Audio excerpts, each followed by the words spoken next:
台中清水的南街甲大街路口有一座玫瑰园，即卖正咧大开，真水。但是这块地已经卖烂，未来有可能会将玫瑰砍掉。为着不让美丽玫瑰花来消失，里长已经找到新所在，要来打造新的玫瑰园。 清水灵泉里的玫瑰花园花搁开啊，万紫千红的玫瑰花，唔那水搁真香。真侪人若看到，拢会停落来翕相。玫瑰花园多年来伫社区志工的照顾之下，有吸引真侪游客，为当地创造未少的收入。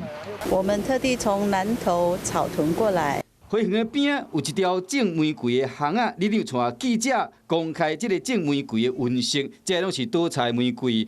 李长讲，即摆花期会到差不多12月15。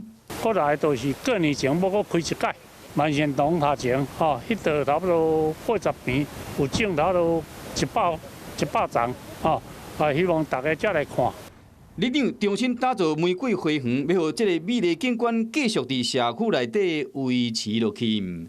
Hello， 我是庄慧琪。想要抢先掌握最及时的新闻资讯吗？赶快订阅、按赞、开启小铃铛，锁定华视新闻 YouTube 频道。